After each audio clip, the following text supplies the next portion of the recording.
All right. Let's get fired up here.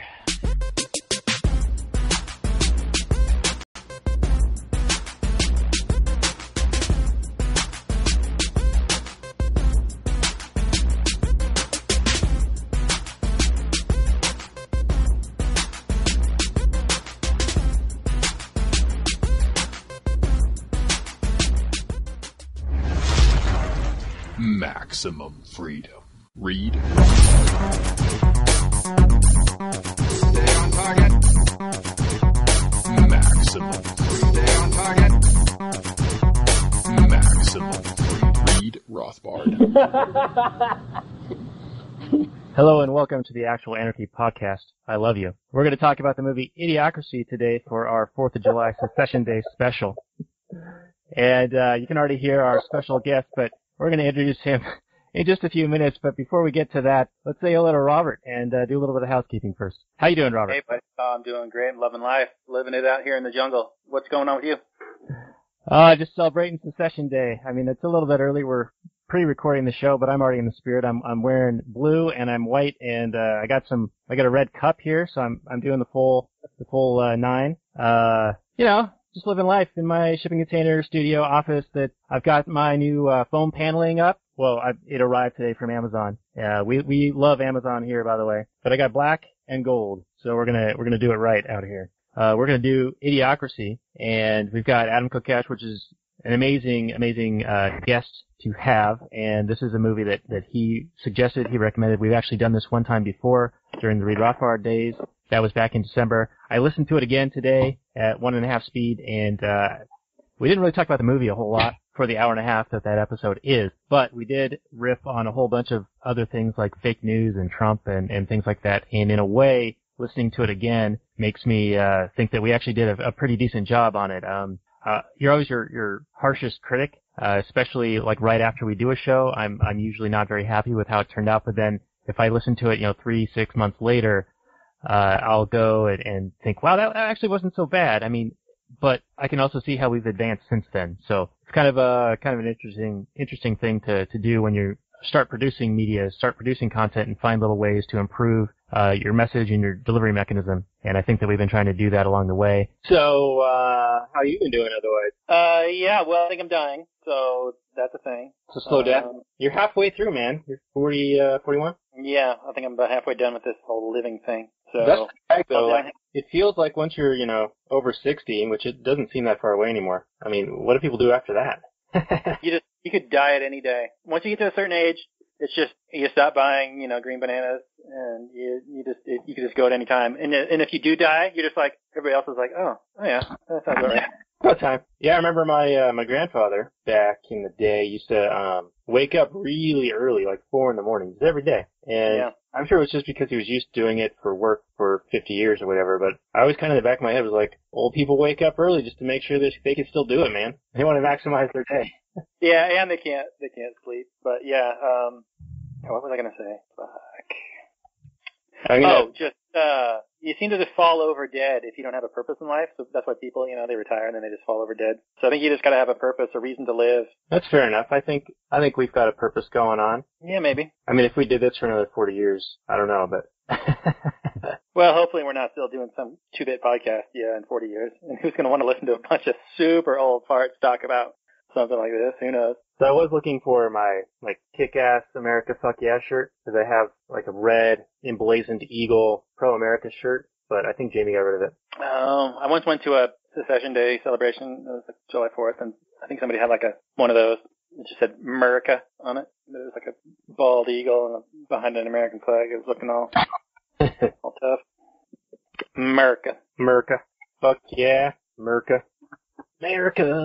Fuck yeah. I'm gonna do something really shitty. America. Fuck yeah. America. Fuck yeah. Do it, Doug. The motherfucking day now. Get 'em, boys. Yeah, thank you for that. You're welcome. All right, so how... You're lucky I don't have that tape somewhere. If I could find that tape. Oh, man. It'd be on, son. Oh, it would be so money. You wouldn't even know it. Any other housekeeping that we should do, Robert? We are already recording a bunch of stuff for our Patreon subscribers, so if anyone wants to get in on that, check us out at patreon.com/ReadRothbard and support us at one of the levels I'm going to list up there, and you'll be able to see That was the best part of today's show by far. Was the pre-show. Like, it's all downhill from here. All right, I got my Taco Bell, and we're going to watch Idiocracy. Like, no, we got all the intelligence stuff out just for the patrons. So if you're not a supporter of this show yet, find the link. Patreon. Do it. All right, so that's our guest, everyone. Jumping the gun, and he's all fucked up, talks like a fag, and his shit's retarded. It's Adam Kokesh, everyone. Adam Kokesh is our guest. How are you doing, Adam? Thanks for joining us. Welcome to freedom. I love you. Okay. So, yeah, we are doing Idiocracy. This is a movie that Adam suggested, and we've done it before. We've recently watched it. He's been talking to us for about an hour already. He's good to go. He's got his Taco Bell, and I'm going to plug in. It was an epic pre-show that if you listen to it will so fundamentally change your life that if you go and you put in $10 a month onto this show, you'll be like, wow, that was a good deal. Totally worth it. Totally worth it. So everyone can find this show at actualanarchy.com/30. So that's 30. So that'll be the direct link to this show. And Adam, why don't you just, in case someone doesn't know who you are, just the real quick, 30-second elevator speech, and then we'll get going on the movie. Well, my grandfather was an orangutan. My grandmother was a zookeeper, and the rest is history. And somehow I ended up on my balls. Isn't that what we're doing tonight? Ow my balls.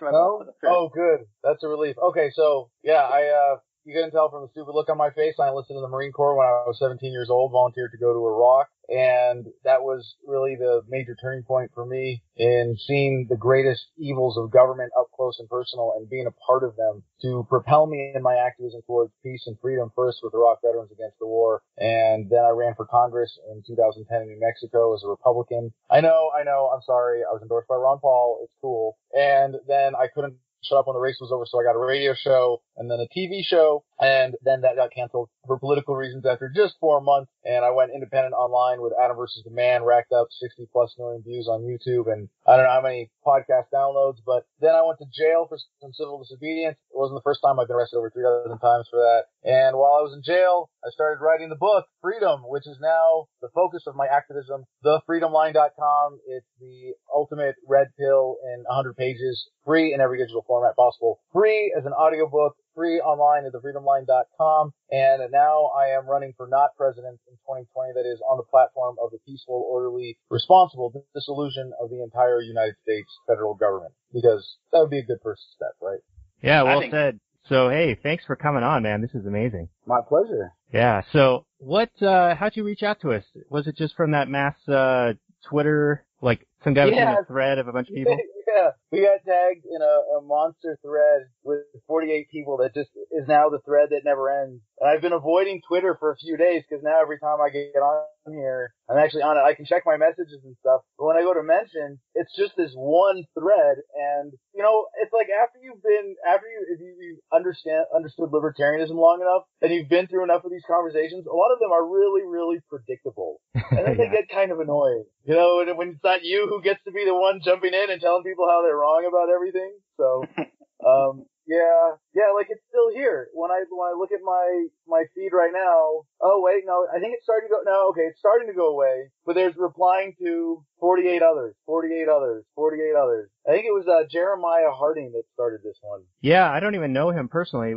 We've been following each other on Twitter for probably a couple of months now, but I don't know who he is. Is he somebody that I should know? I just that awesome guy on Twitter. All right, that works for me. So, I'm Daniel, by the way. He's gonna be like, that guy Adam, he's an ass, because he forgot when I met him in that event and wherever he lives. Because I've done 3 national tours now. I'm getting ready to do a 4th here. So, no excuse. If you live in America, no excuse for not having met me in person. Right. Well, I appreciate meeting you, virtually in person. I've never been to one of your events, but I think it would be cool at some point. Where are you? We're both up in Washington State near Seattle. I'm almost in Canada, actually. What's that? I'm almost in Canada. I can feel the socialism. It's pulsating nearby. So are you up in the San Juan Island? I used to be, actually. Oh, okay. That's where Mom lives now. Oh, really? Okay. Yeah, I lived just outside of Friday Harbor. for a couple yeah, years. that's what she is. Just outside of Raleigh Harbor. How about that? Yeah, we had a couple it's acres. A beautiful place. Yeah, so did you get out this way then? Yeah, of course. Every tour we hit Seattle, and we have a great base. I mean, the movement is really strong there, and now that we're organizing for the presidential campaign, it's really exciting to be able to channel that to productive activism and get people, whether or not they like what the LP is doing, to be using the LP as a platform and as a base of organizing and taking advantage of the absurdly criminal political process to get our message out there. Yeah, kind of turn their own weapons against them, right? Well, I mean, it's really kind of a sad debate in our movement about political activism and action. And if you believe in voluntarism or libertarianism or anarcho-capitalism or freedom in any way from an ethical perspective, you say statism is bad, that is, government is bad because it's unethical because it uses violence, right? It uses the threat of violence. The coercion is fundamental to the nature of the state. And then you go, and voting is violence too. You're like, well, wait a second. No, voting is a peaceful act in and of itself. Voting is peaceful. It's like saying that it's a violent act or an act of aggression for me to sit here and say there ought to be a law and someone should go to jail, and that justifies some forceful retaliation against me or at least violent defense. And that's absurd. But even if you believe that, even if you go with the vote, and I'll agree that voting is fundamentally useless 99% of the time, but in the 1% of the time that it is worthwhile, it's very important to enact real change through that mechanism when possible. But even if you disagree with that, government is stealing from us to make itself relevant, right? That's one of the effects of it stealing from us, and the racket in general is to make itself relevant, which means that the election platform is relevant. Like, why not go hijack it? Go jump on that platform, spread your message, tell people not to vote if that's what you believe in. But as long as we can agree that we should have a more ethical society and that government is fundamentally obsolete, let's get that message out there any way we can. And the Libertarian Party is a great platform, and I have never heard a complaint about the Libertarian Party that could not have been fixed by that one person complaining, showing up, and doing something about it. Interesting. Well, we might not agree on everything, but we still think that having some slightly dissenting voices is a good thing for our show, because we typically have guests on that we just constantly agree with each other. Yeah, Adam, it's great to have you on, man. We've watched your work and your activism for some time now. Has it been a while now since you started? I mean, you were in the, Iraq War or Afghanistan War, and then you came back, and how long did it take for you to come over? What do you say? Yeah, I've tried to keep the same haircut for 10 years so that no one can tell I'm aging as an activist. But yeah, it's been 10 years now, more than 10 years. And you say, when did I come over? What do you mean? To what exactly? Well, I can't imagine you being a libertarian and willfully, voluntarily joining the Army. Well, Marine Corps, extra, boner points for that. But I called myself a libertarian when I enlisted. I called myself a libertarian when I volunteered to go to Iraq. And this is why I care so much about people understanding the message of freedom as a philosophical message, as an ethical message, and not a political message. Because when I understood it as a political message, I still believed in this silly statist idea of a standing army that is anti-American. It's against the ideals of the founders to have a standing army. I believe in some form of policing the world with government as opposed to policing the world with market forces and peaceful interaction. So it was a process for me. I was always a libertarian, at least politically, socially liberal, fiscally conservative, but it took 10 years. First, the transformation happened partway through my activism. So when I got active with the Iraq Veterans Against the War, I was not philosophical libertarian yet, or true libertarian. Okay. And it was through that experience, in part, that I was forced to challenge my worldview, being surrounded by lefties. And then it was finally reading Rothbard, reading Ethics of Liberty is what did it for me. And I remember where I was. I was listening to the audiobook in my car, driving from something in El Paso back to New Mexico from a fundraiser, and just driving across the desert, southern New Mexico by myself, listening to this audiobook, and it just kind of clicked, and I was like, I'm a voluntarist now.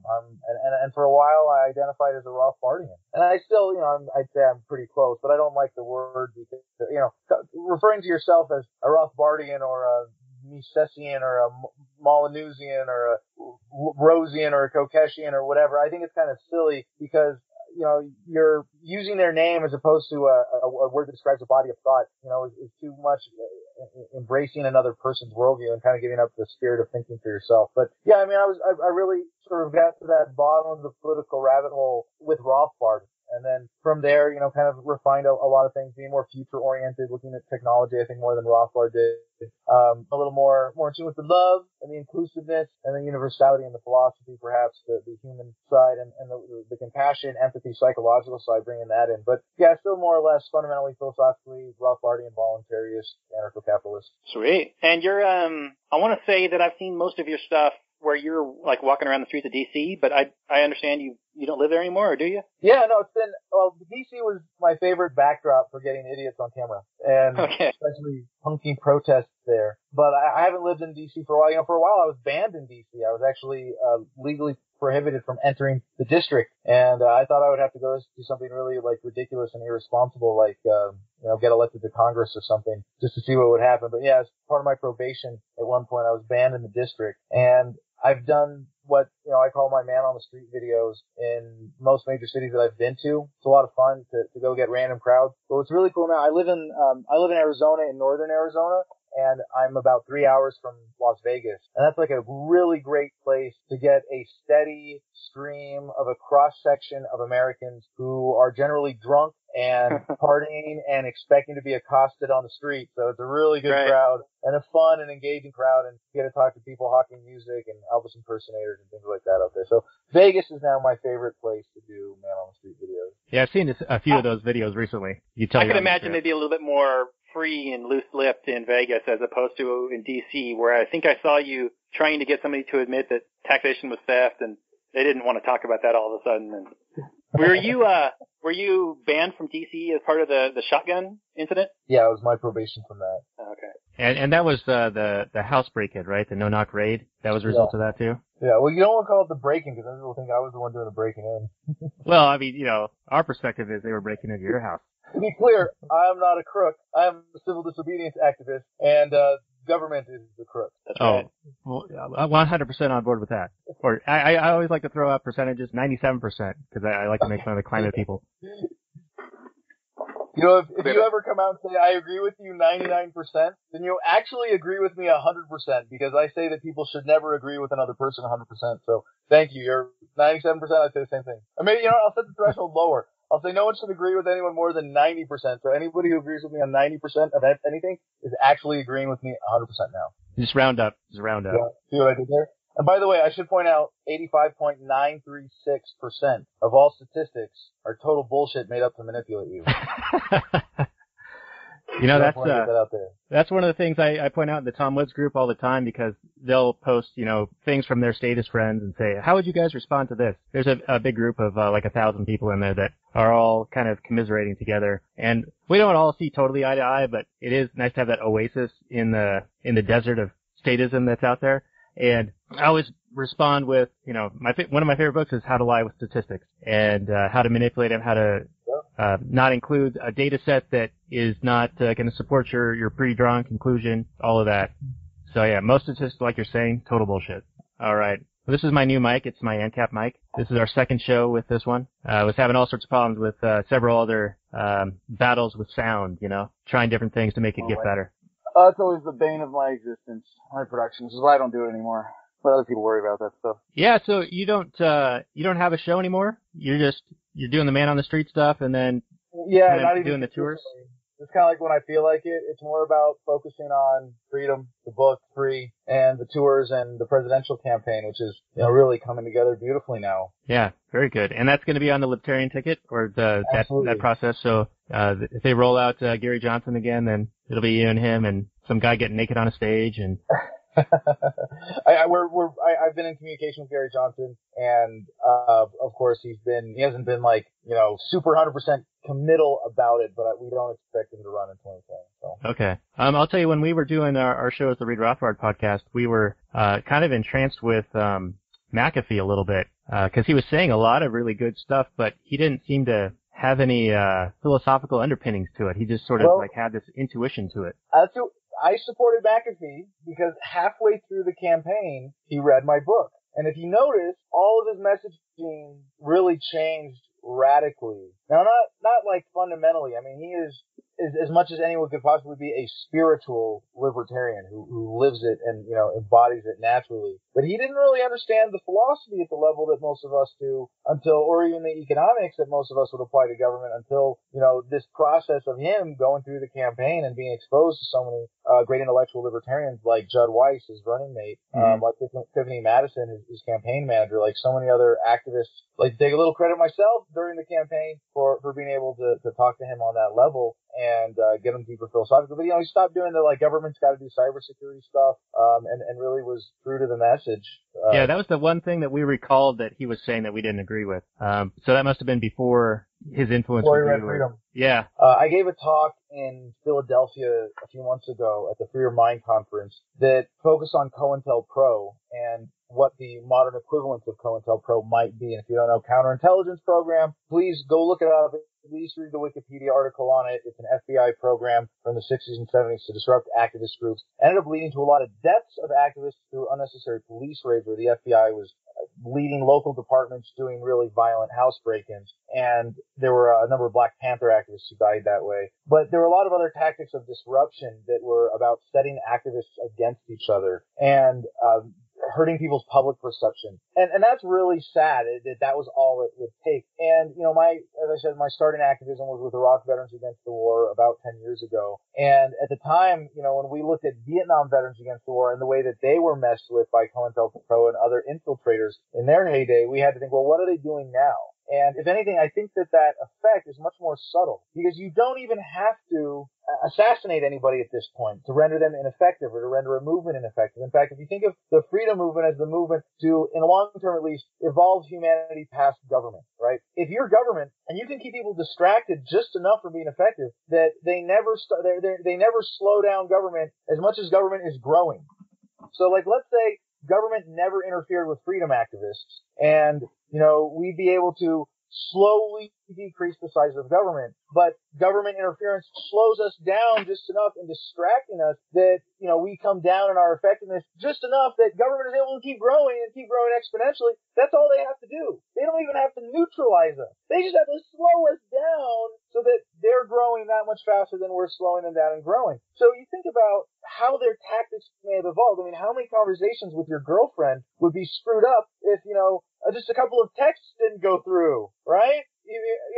Just these, and we know, what their capabilities are at this point in terms of interfering with electronic communication, eavesdropping, and all of that. But I'll go a step further to be a little bit conspiratorial in that you could have an activist in the movement or several activists. Could be half of the prominent public figures in the movement are actually agents who on the surface look like they're doing great work, but somehow behind the scenes are sowing more discontent and division that their overall impact is negative, even though it looks like they're doing a great thing for this movement. Create a culture of love. Be loving. Be supportive. Don't let yourself get distracted. And a question that I asked to the audience in Philadelphia, I said, by show of hands, how many of you have been heavily engaged with an activist group in which you backed off or checked out completely and stopped being active because of personal disagreements in that group between other activists? And I saw a third of the hands in the room go up, and I was just like, I wanted to cry. That humanity has been robbed of that much enthusiastic activism, of that much potential, of people who, out of love, want to do good work to serve humanity, are driven away. And that's just, it's so sad. So, yeah, the strategy is just the same strategy I apply in my personal life. Give everybody the benefit of the doubt. Be loving and positive and accepting and encouraging of anybody who's well-intentioned and doing good work towards freedom. Work with everybody who you can work with in a way that's productive, that you think adds value to the movement. Just be as open and accepting and loving and focusing on the positive as much as possible. And this comes down to when you say, okay, cool, I'm not going to focus on the negative. You get to play the game of where can I most effectively focus my positive energy. And it's such a better game to be playing than, how do I stop this negativity or how do I fight this drama? Because, most of it just goes away. Yeah. Well, that's a good answer. And I think that, as much as Robert and I like to rant about things, because there's plenty to rant about and be upset about, but, we've really shifted our show and the focus of it to, a model of talking about movies and then sneaking in Austrian economics and libertarian principles. So we kind of suck them in with, entertaining then we attempt to educate, and the goal at the end of that is to emancipate them, like get them thinking about what freedom really means and how they can apply it in their own lives. So we try to be a little bit sneaky about it, so we take a movie that they're familiar with already, so explaining the concepts in relation to it might help them watch the movie in a different way, see it in a different way, and maybe make some of that information stick. At least that's how we've evolved. So that's where we're at now. Hey, Adam, I've got a question for you. I've never actually talked to a person that's going to be running for president before, so excuse me if you've heard this question before. But what are your campaign promises, and what do you think you're likely to be able to fulfill them, or are you using it more as a platform to educate and that sort of thing? Oh, I've got them up on the website here, I think. I can share that, but go ahead and speak to it. Well, it's really one promise, and that's what's so beautiful about this platform. Not only will I be able to carry out my entire campaign platform, but I will not be able to do anything other than that, because the platform is the peaceful, orderly, responsible dissolution of the entire United States federal government. And I say that I'm running for not president, in a way to make sure that we stay out of crossing any legal lines at the moment, but I am actually very serious when I say that I'm running for not president, because I'm going to go in and only be president long enough to sign one executive order that initiates this process, neutralizing, privatizing, and localizing every single element of the federal government, including the presidency. So with this executive order, I am effectively resigning from the presidency to be custodian of the federal government. That's right. A custodian is really the only appropriate title for someone in that position who should be going in to do little more than clean up the mess. And at that point, the plan to dissolve each agency is more or less laid out in detail in this executive order. So the only power that I would retain as the custodian would be to replace the department heads of the various agencies if something happens to them or if they're not carrying out the plan. So if I may, just to get into this, to be perfectly clear, we're not talking about abolition. We're talking about dissolution. We're talking about declaring bankruptcy and responsibly handling the assets and the existing infrastructure that's associated with it. So neutralize, the first thing, declare the federal government effectively of no authority, so it doesn't get to enforce any of its laws on anybody else. It essentially is a custodial government managing the resources that it has at that point. Really, it's not a government at that point because it is of no authority. So at the moment that executive order is signed, we no longer have a federal government. We have finally freed America from the Leviathan, and the highest form of government in the land will be the 50 independent states. So neutralize is the first thing and really the most important. No more victims of the drug war. No more victims of American foreign policy. No more victims of the racket that is federal taxation, or the theft that is taxation in general, at least at the federal level. So privatize. When we talk about privatize, I like to use the example of the VA, because privatize doesn't necessarily mean put in less hands. And when we talk about government and the resources that government has taken on, it actually means putting it in more hands. Right now we have 22 veteran suicides per day in this country. And what I'd like to see happen with the VA is have it privatized as a separate institution where we give it an endowment with liquidated assets from the federal government and issue every single veteran in this country one voting share. And I guarantee you, when veterans are in charge of those resources, you won't have 22 veteran suicides a day. But also, just as importantly, there needs to be a process of discharge review. Right now, we have a lot of veterans who are being denied care because of bad discharges that are a result of behavior caused by their combat deployments dealing with PTSD. One of the reasons we have so many suicides is that a lot of veterans, these aren't guys who are even eligible for VA care because they got in trouble before leaving the military. And that can't stand. That really is a huge failure of the federal government that can be plugged in the process of dissolving it. Localizing, the third part of this. I love roads. I think roads are awesome, and I'm freaking tired of having crappy roads because government has a central authority in charge. So at least we can start by distributing those resources to the states where they can be applied in a way that's more accountable to the people they're supposed to be serving. So some agencies, like the Department of Transportation, like other social service functions, things like that, need to be localized in an orderly process at the state level. So we're going to do all of that. We're going to bring the troops home from hundreds of foreign military bases abroad in an orderly manner. We're going to be able to liquidate those assets and put them towards funding Social Security and other federal obligations, not to the foreign debtors who are the ones who own the national debt. We get to disown the criminal intergenerational child abuse that they euphemistically describe as the national debt and liquidate the resources to pay the actual people who are indebted by the American federal government, which is the American people. Okay, so you're going to be declaring bankruptcy and forgiving, just wiping away the debt that way, and then taking the assets and selling those off, like what, at auction or something like that, and then? Well, one of the things that I'm looking forward to as we develop support for this campaign, as we develop the funding, is putting together a legal team that would write this executive order as a complex, comprehensive, and binding legal document that would lay out a really clear path for how we would handle this. And this is going to have to be a living document up until the point of winning the election, because we're going to see the face of the federal government change radically over the next few years. Not just the face, but the fundamental composition of the federal government. What is the status of the dollar? Are we selling off assets for Bitcoin at that point? Who knows? So it's really impossible to say, but I can tell you the general principle is that we're going to be liquidating the assets, whatever way is the most appropriate for distributing those assets as broadly as possible and returning the proceeds as broadly as possible to the American people. So yes, some will be at auction. Some will be by direct sales. Some things like foreign military bases to foreign governments will have to be, larger negotiated deals, but there might be a kind of auctioning process with that as well.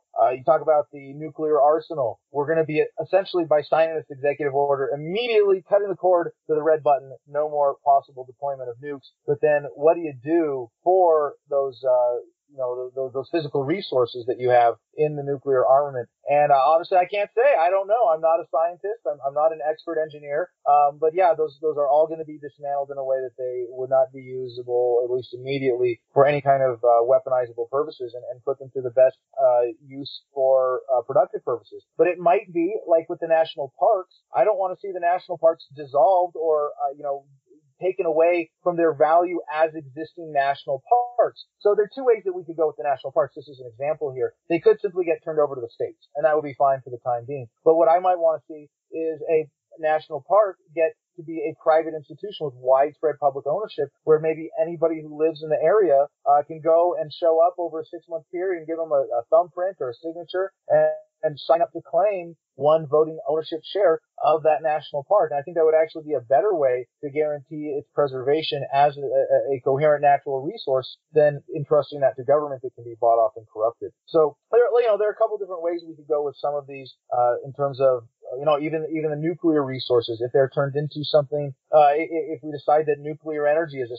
safe possibility at that point, and we could take the entire nuclear arsenal and reconfigure it somehow. And I don't know, again, I might be speaking totally over my head in terms of what's scientifically practical, but if you could put all of those resources, for example, towards creating nuclear energy, then I think that might be something that we would allow to be of broad spread public ownership, or widespread public ownership, where anybody who wanted to make a claim to that, maybe it would be every American who put their name on the list would be entitled to some profit sharing, that we would become owners in a private corporation of the American Nuclear Energy Company. There's so many possibilities for this because the federal government has stolen so much wealth from the American people. And when it comes down to it, we're talking about radically increasing everyone's wealth by reducing the tax burden that the federal government imposes, but also increasing the market for jobs in so many ways. When for every government job that you eliminate, you free up the resources to create at least 3 honest jobs in the peaceful sector. So being able to see that and that potential, I think, is so much more important than, the details right now of how do we divide things up. Because ultimately, the most important part about this is not the materialism and reclaiming the stolen property, because there's going to be a superfluous amount of that. Everybody's going to be so much wealthier. America is going to be so well off. The rest of the world is going to want to copy us and once again leading humanity towards freedom. But the real important thing about this is the ethical thing. Stop the violence. Stop the theft that is taxation. Stop the international destruction that is the American foreign policy. Stop the red tape that is just choking the formation of new businesses in America and reducing competition possibilities, creating the oligopolic or monopoly effect that we have in American corporatism. So you get rid of all of that. So as I've said about this platform, why I couldn't get away with anything else is if I get elected on this platform and I go into office on the first day and say, yeah, never mind that executive order, forget that. I'm just going to be a normal president for a while and be in charge of a bunch of stuff and invade some foreign countries and keep taxing everybody. Shoot me. Just shoot me. Put it out there. My vice presidential nominee will come in and sign the executive order, and if they don't do it, shoot them too. Hey, Adam, that's an excellent answer. Allow me to ask you a question I know you're going to get on the campaign, and that is, mainstream media or whatever, but they always ask this every election cycle. And if you're planning on doing what you're going to do, you're going to get this question of, but it sounds like you're going to leave us vulnerable to the nation's enemies by, shutting down the nukes and bringing in all the troops and all that. It's going to make people feel scared, and that's so. What would your response be to that? Well, it's a little bit counterintuitive, but because there are lives at stake, it's really important that we approach this question with a mind open enough to overcome what is now centuries of propaganda that is contrary to the American founders' vision. The founders of this country were explicitly against a standing army because they knew that it actually makes us less safe to have a standing army. And it's because we have been convinced through our lifetimes of propaganda that wars are fought between countries. And it's the biggest lie in the government scam of a racket, because the truth of the matter is that wars are conducted by governments using violence to expand their protection racket. And when you tell your government that you want to be protected, that you want to be a well-kept slave, and you want to be taxed against your will to support a standing army, well, guess what? That makes you a really juicy target for a foreign government that would come in and do what? Rule you, govern you, like you're being governed now. But if this country were to be taken over by a foreign power at this point, I think we should be grateful that they would overthrow the yoke of the federal government, because there's no way that they could ever come to tax us and exploit us as much as the American federal government is doing today. So first of all, even if I'm wrong about everything, we should be grateful to have help of a foreign government coming in and overthrowing this government, just as the American founders were happy to have the support of the French and various other European forces during the American Revolution. But truly, the real best national defense is a population who refuses to be governed by anyone. This is why Afghanistan is the graveyard of empires. This is why Admiral Yamamoto in World War II said the reason they didn't invade the mainland was because in America they would find a rifle behind every blade of grass. This is why Gandhi, with nonviolent resistance, was able to get the British out of India, and it was because he made them resist in a way that made them ungovernable. And what we're talking about here is a population shift that permanently frees America by shifting the paradigm and rendering us forever ungovernable. Man, I think you're ready for the debates. I would love to see you in a debate. That would be fantastic. That would be. I'm just getting warmed up, brother. I got 2 years to hone my messaging before we even get to that stage. Yes, yeah, I hope they listen. Yeah. You know, you didn't even hear me play the Marine Corps card. You know, I could have been, because I was there and I fell for the racket. And we were making enemies in Fallujah faster than we could kill them. We made terrorism, and all of the results you see of terrorism around the world are predictable results of American foreign policy. And by the way, how many veterans does it take to screw in a light bulb? You want to know? You weren't there, man. That reminds me of that bar fight you almost got into, and you talked that guy down. I was watching that the other day. That was pretty impressive stuff, man. Well, thank you. Yeah, he was a big dude. I mean, I thought you were a big dude, then I saw that guy. Yeah, no, I'm not. I'm like, people think I'm big, but no, I'm a little thick, but I'm pretty average frame. 5'10", average American male height. And then, yeah, this guy was a monster. I mean, he made me look small. You know, he was about a head taller than me, and I mean, I tell people, oh man, he had at least 40 pounds on me, and people are like, no, dude, Adam, that guy had like 80 pounds on you. I mean, he was like the juggernaut, just no neck, monster, thick everywhere. Like, he looked like Brock Lesnar or something. Yeah, just insane. So yeah, it was nice to be able to, if I can keep my head talking to him, Trump's got nothing. All right. Adam, how are you making money, dude? Am I supposed to be making money? I don't know if you're making money, but you got like a whole like campaign and shit. we have some sponsors who are supporting the campaign enough to keep the lights on and keep some great people fed, but that's about it. Okay. I wouldn't say we're making money here. I just wondered how you kept the lights on. I figured you probably had some sort of backers, as all campaigns do. Well, but I have enough like independent sources of income for myself that I don't need to support myself as an activist running for office with those funds. I have my book sales, I have my merchandise sales, I still have passive income from YouTube and getting involved in Steam It again now. So right on. I imagine your bills are way down from Washington D.C. to Arizona. Is Arizona? I bought 11 acres for $13,000 in the mountains here in Arizona, and I'm building a house very, very slowly on my tiny personal budget. I'm living in an RV. I live in a 19-foot travel trailer that I'm in right now. I mean, it's dark, so you can't tell just how messy it is, but there it is. I got a complete bathroom and a complete kitchen and 2 more bunks there and a bunk above me here. And, queen size bed where I'm sitting in the corner right now. So, I've been living out of this thing for 3 years in September. So just sort of 3 years now. And I've been on the road nonstop for about half that time. And then half the time I've been here mostly living on my land, but I still travel so much that, I'm not home enough to really build. So I'm kind of putting aside, I've got a shipping container. I've got my merchandise set up in there, and I've got water and showers and a campfire and a couple of buildings. Other than that, I don't have a complete functional house yet. I have an outhouse. It says voting booth on it. And vote early, vote often, Freedom Farm. And I'm kind of just putting all that to the side. I'm being kind of comfortable there now. I can live off my soil. I have chickens. I have a great bird run. I get tons of eggs. I'm more or less vegan, but I'll eat eggs if they're free-range voluntary chickens. Is there you got vegan Taco Bell there? Vegetarian. I'm like vegetarian more when I'm traveling, so give myself that allowance.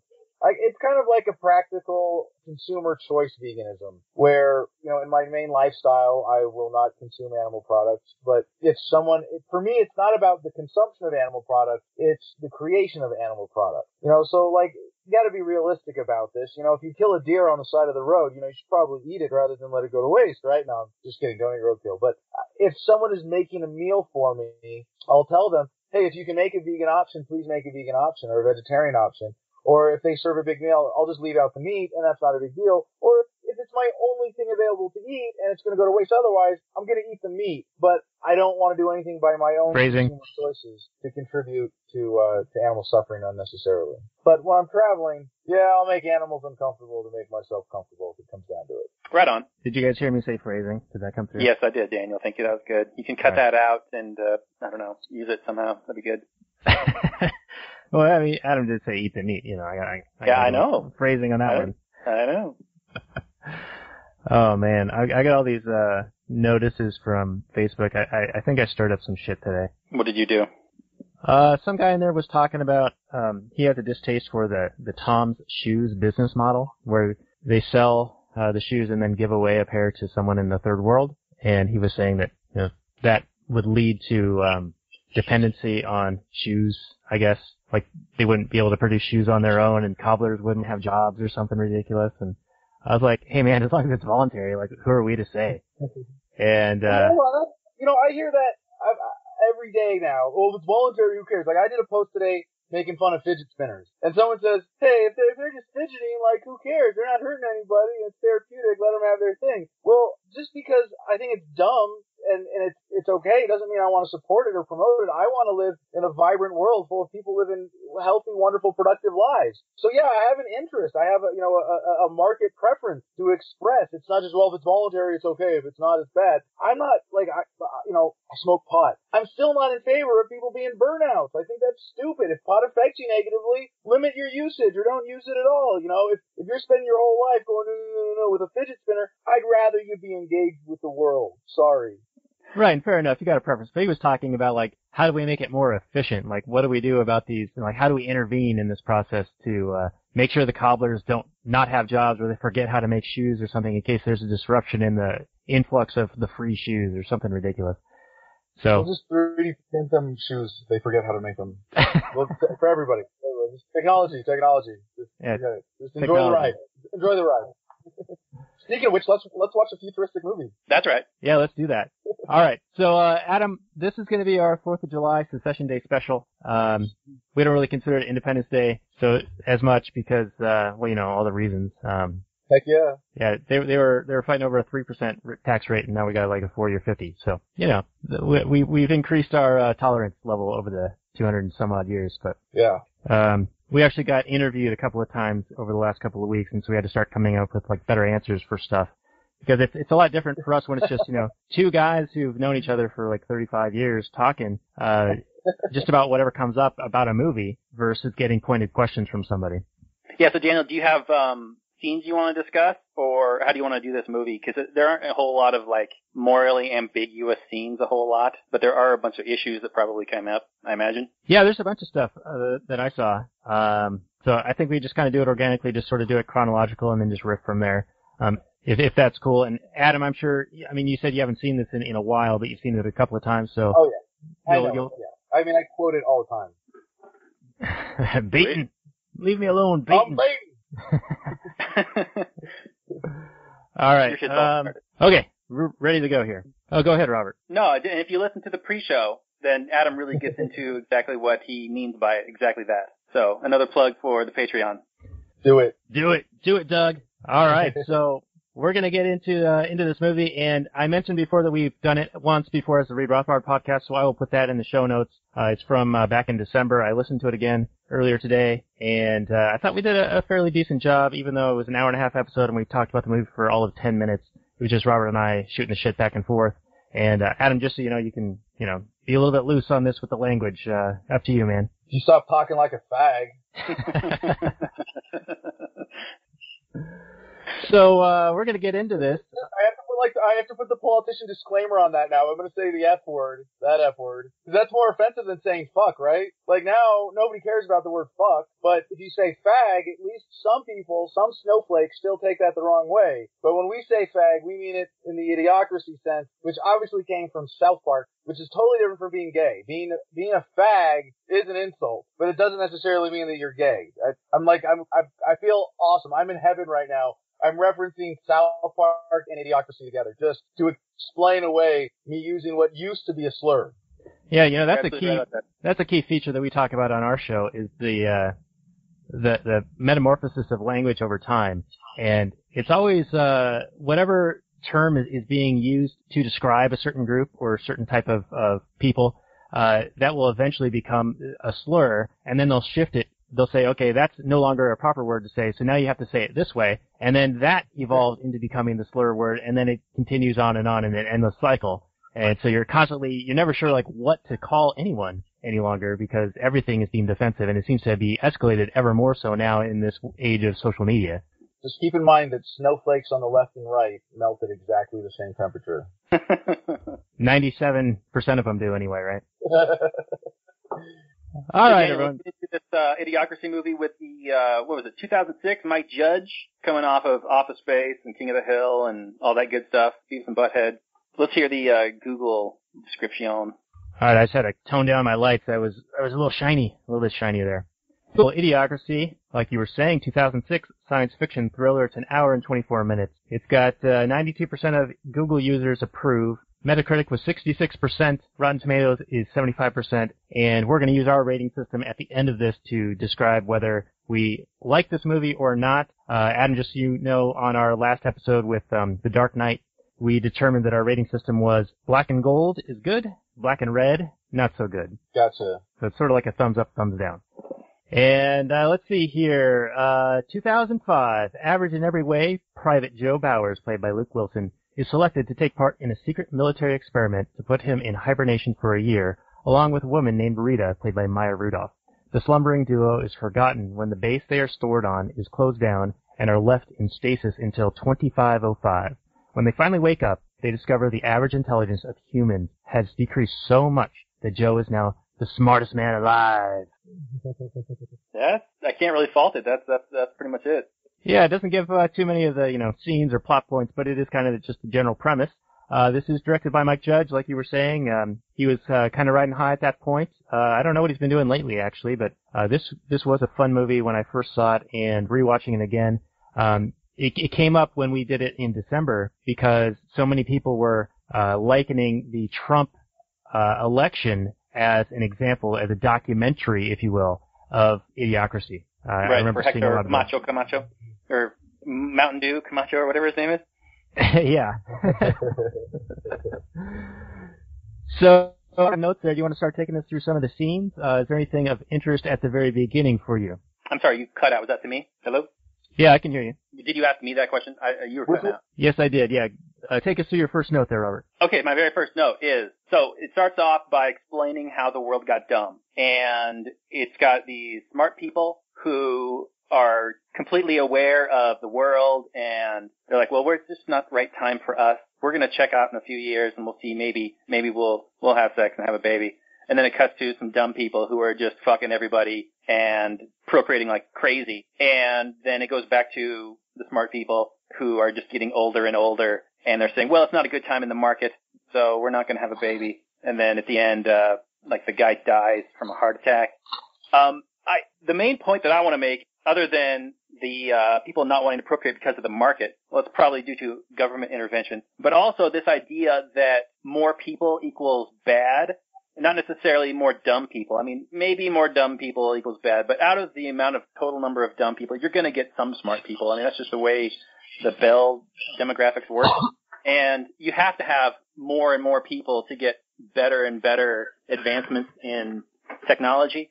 So we've done this topic before when we talked about the perils of overpopulation and that sort of thing. And it's this Malthusian idea that there's only a set limit number of resources, and we're all going to starve to death if there's too many people. When in reality, each human being is born with two hands and a brain that is capable of innovation. And if left alone to be free, then they will come up with solutions to problems. So that's what I had to say about that, Daniel. You got some issues there?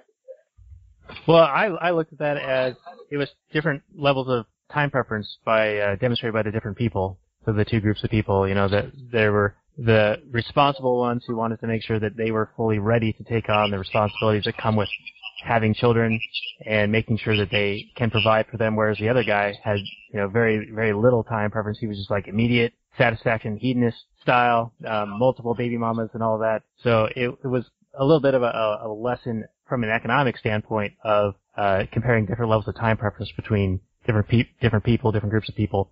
And but how is he taking care of all those babies? You got to imagine there's some welfare involved. Yeah, that's like my only criticism with the setup on this movie, because I don't believe in the premise.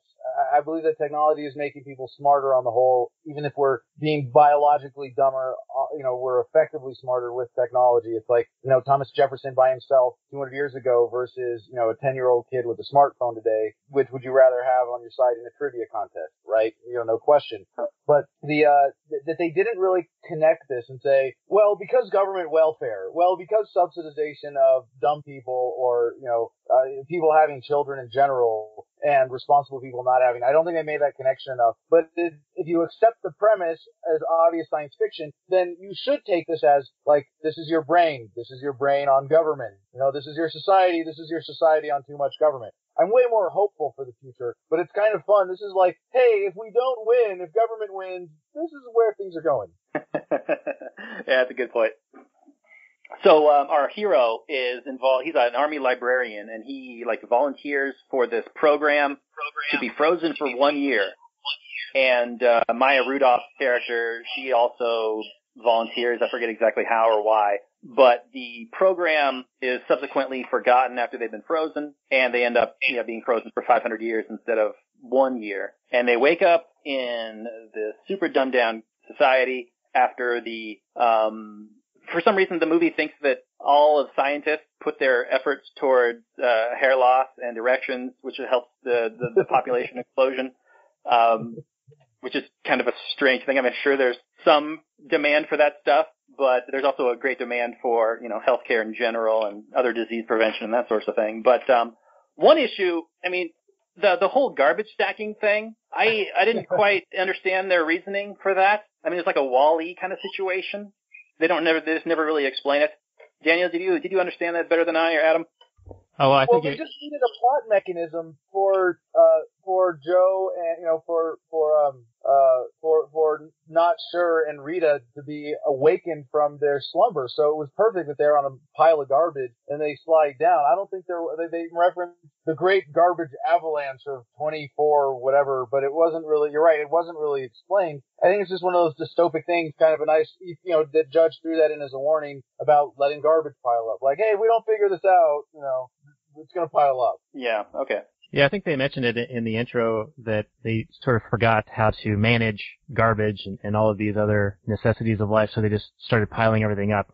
And from a personal standpoint, I live in a fairly roughish neighborhood where I'm at, and we'll walk around the neighborhood every now and again, and there is a house that actually does this on a personal level. Like, they'll just throw things out their kitchen window, and now there's a cascading slide of garbage, just probably 100 bags of it, just in their yard, and it creeps up from the ground all the way up to their window. So I imagine as they throw out, like a chicken carcass, it just rolls on down the hill, the garbage hill. Okay, now he wakens into this world where the world everything is plastered with advertising, and it really seemed to be kind of a, like this is the Carl's Jr. whatever, and everybody talks about how Carl's Jr. is great and something like that. But it really seemed to be kind of an anti-corporatism or anti-advertising type of message. Did you guys get that? Yeah, I guess a little bit. It's sort of like everyone is a NASCAR car. Even their clothing had advertisements on it. The TV, when he's baiting, has, a ring of advertisements all around it. And all of these, like we were saying earlier, the language, has metamorphed or morphed over time. The names of the businesses have also morphed over time. So Fuddruckers became Fuddbuckers, and then eventually ended up being Buttfuckers. Yeah, and like Starbucks, a latte used to mean, a coffee drink with milk, and then by 2505 it means a hand job. Right, which is sweet. But in the theme of this movie, I mean, the corporations are the villains, where the Thirst Mutilator company is, poisoning the crops and that sort of thing. Yeah, whereas electrolyte. the government is the problem solver. Yeah, very much so. I would agree with that assessment. I think that they do spin profit and corporations in a negative light in this film, and consumerism itself.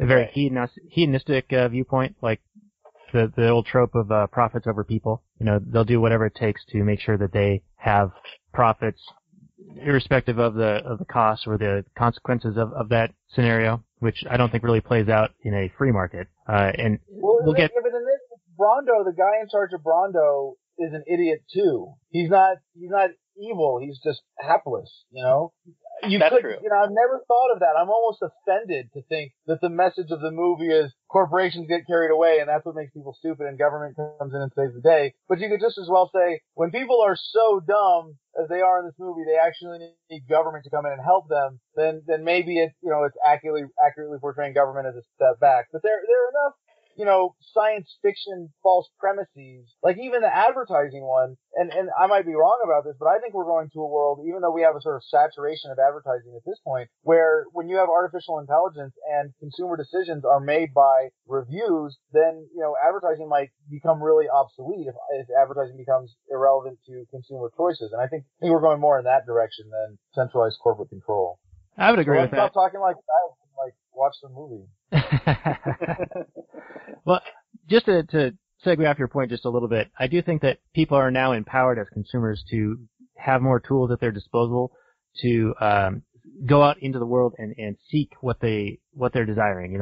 Whatever problem they're having now, they can just throw in a search term and they can get 1,000 pages of answers or potential answers, which is a lot different than back in the John Kenneth Galbraith days where he was saying how advertising was so evil. It does seem that it's less of a fed to you and more of a pull mechanism. Like it's a push versus a pull. Now you can go out and do the search on your own, and you can go and find the things that are going to satisfy your needs. Yep. Okay, so let me ask you guys this question. Oh, sorry, go ahead. No, that's it. Yeah. Do you see this movie more as a saying that government is necessary to solve problems that the market can't solve, or are you saying that only stupid people would turn to government to solve the problem? I think it's a fun enough movie that's more focused on being funny and entertaining and just generally thought-provoking than being driven by a particular message. You could project either interpretation onto this. But I looking at the screen right here, I'm looking, holy crap, this thing lost money. The budget, it says, was $2 to $4 million, and the box office worldwide was less than $500,000. Like, I'm very disappointed. Because taking away all of, just the, our political, ideological interpretations, whatever, this is a freaking fun movie. It's so goofy that it could have been a cartoon and been just as good, but the execution of it, I will say that the actual execution of the movie as a accurate portrayal of what they're trying to portray in this science fiction context, it's beautiful. Like it's a well-made movie. It's engaging. It's fun. It's funny. And it's got enough, I don't want to say drama, but like human tension and interesting plot to keep you engaged. I think it's great overall in that. I think it really, if it touches if it meets all of those criteria for people and stimulates any thought in terms of futurism of social futurism, technological futurism, or political futurism, that's just like big icing on the cake for me. Yeah, that's a good point, Adam. And I think that the box office was, like you're saying here, disappointing. But this is one of those films that probably didn't play well initially, but then found a new life in sort of the cult classic. Yeah, cult classic aftermarket thing. I'm sure that Mike Judge and whoever else was standing to benefit from this did okay in the longer term. But you did mention the futurism, and there are a few things that are pretty cool to see that I don't think existed even as prototypes back when this was being made, but now they're commonplace. So when Joe goes to the hospital, he sees a Roomba, slamming into the wall. It's not working properly because all the people there are dumb and they're probably not running it properly. But there is a Roomba, and there's also a guy wearing a camera on his head, like a GoPro style thing. So there are a lot of little little things that you'll see in there that were sort of. It's only 10 years old, this movie, but a lot of those things didn't exist even 10 years ago. No, they didn't. So our hero, he stumbles into the room of a lawyer who is watching like Ow My Balls, which is like the #1 TV show. And on the Violence Channel, is that right? The Violence Channel? I don't recall. But he essentially shoots him out of his house, and he stumbles around, and he goes to a hospital thinking that he's like delusional. And the hospital, like you said, there's a Roomba. There's a lady that kind of like working at McDonald's. She kind of like pushes buttons to kind of describe what's wrong with the guy. And then he goes to the doctor, and the doctor's where he's like, you talk like a fag and your shit's all fucked up and you sound retarded. And then he can't pay, and he doesn't have his UPC symbol, which is basically his tattoo where he's got a number. And so he's arrested and put in jail. Daniel, you want to talk about any of that? Yeah, I mean, there's a lot there. I think that this is part of the dystopian portion of the film in that you need to have this barcode, otherwise you're unscannable, right? So you need to be sort of registered with the government, and that's a bit concerning. The doctor, Dr. Alexis, played by Justin Long, he's pretty funny. He actor who played the doctor in that scene. What was that? Yeah, Justin Long was awesome. Sorry, I'm pulling it up. There's my connection. You got me there? Yeah. You paused for a moment. Sorry about that. Yeah, no, I was just pulling it up because you made me think of the Dr. Alexis scene. I looked it up. Justin Long, right? He's the actor. Yeah. Yeah, he was really good. It was a really well cast film too. Yeah, I'm surprised the budget was so low, but yeah, he had all kinds of big name actors. Well, it's like they got a lot of, I don't know if you'd say like B+ listers. And they just, there aren't any big A-listers in the film. They're just everybody is really, like, they must have had a blast making this movie. Just imagine this crew coming together. And it's I don't think nobody, like, dominated, but everybody was just right for their roles. It was really, and you could tell they were all enjoying their parts. Yeah, because, like, Terry Crews, who plays the president, he was absolutely money. Yep. But yeah, to Daniel's point, yeah, we think of, Jews in the concentration camps with the numbers, and the idea that everybody is totally comfortable with it and freaks out when you don't have your tattoo. Hopefully that's a kind of comment that, yeah, it's a bad thing because all these dumb people really want you to have it. I don't know. I'm not exactly sure how I feel about it. Yeah, and when he was running from the police, he would get scanned just randomly. There are enough, like, clear digs on government here. Yeah, in the dystopian sense. Like all the government control and the scanners and the cops coming after you and like, they just shoot up a car at one point for like no reason. Yeah. Yeah, and then Frito's so dumb, he's like cheering it on. Yeah, they're not portraying the government as competent by any stretch. I mean, the guy talks his way out of jail. The cops are all not just idiots, but dangerous idiots. I wouldn't call it an endorsement of government because the conclusion is that as president, that's how Joe saves the day. I tend to agree with you somewhat, but at the beginning, it's definitely an anti-authoritarian movie. But at the end of the day, they do all look to him, and then when he gives his speech at the end, he's talking about how he's going to fix everything, and everybody's happy with him. He changed the Dust Bowl and made the crops grow and all that. So I'm a bit torn. And I'm getting a wicked echo. Yeah, I think that's your side, Adam, picking up what Robert's saying. Now you got an echo on you, Dan. I think it's just because my connection was lagging a little bit. Okay. Daniel, say something. Something. Looking to Say something, damn it. Adam, is there any way that you could turn down the speakers on your side? Yeah, absolutely. Is that better? Yeah, let me see. Talking. Talking. Yeah, that's better for me, I think. Yeah, I think that's what's happening, Adam. It's picking up on your mic what we're saying out of your speakers. It's still doing it a little bit for me. Do you have a headset or anything, or? Not handy. You could run, go get it if you want to roll a clip. If it's quick, yeah, no problem. For whatever reason, it's making all this noise now. It wasn't doing it before.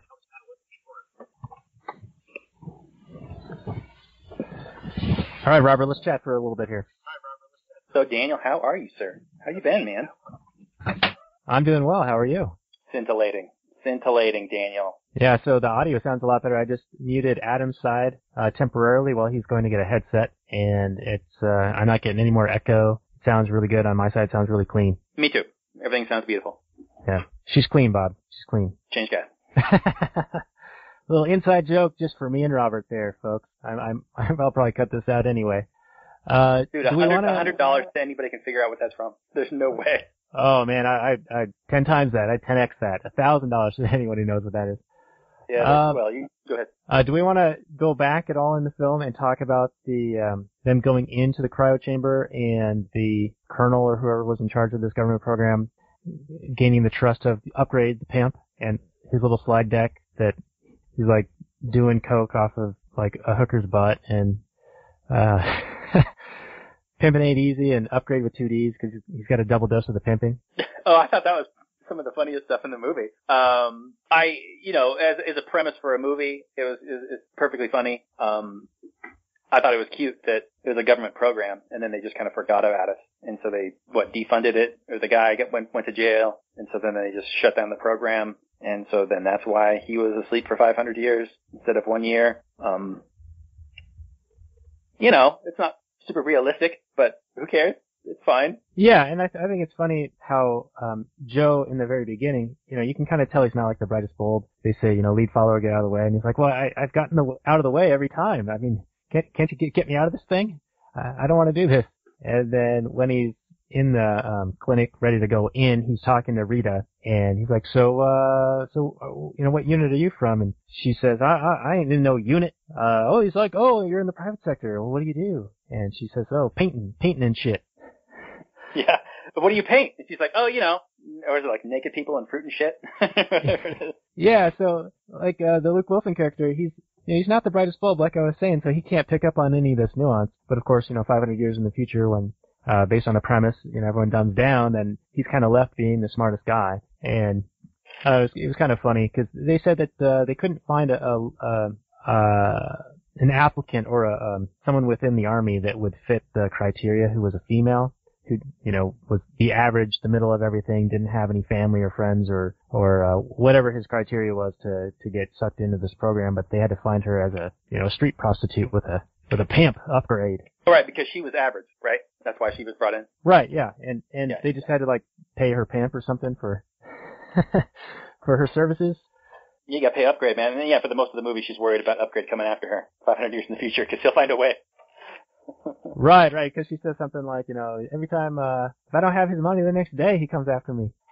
Yeah, there's a funny scene, how much easier it is to be a prostitute in the future. Everybody's so stupid because she's got a dumb guy who just gives her money and doesn't ever expect sex in return or lives off the promise of it in the future. Yeah, it was like he was paying her to have him wait. It was weird. But then eventually that's what she gets arrested for, right? For, not having sex with a guy. Right, so not fulfilling money, not fulfilling her contractual obligations. Right, yeah. It's kind of funny. Yeah, and then later on, towards the end, when she reunites with Not Sure in that Brondo field, they go into this gully and say that they're going to have sex to get away from the group, and the guards come up and like, did she have sex? Do we need to force her to do it? Or can we go family style? What was it? Right, yeah. Yeah. I mean, it's a funny movie. I gotta say it was a little bit uncomfortable watching it with my aunt and uncle, but it's the way it goes. I remember it being a lot funnier back in the day. Probably just watching it, among people and my peers. But yeah, it's all good.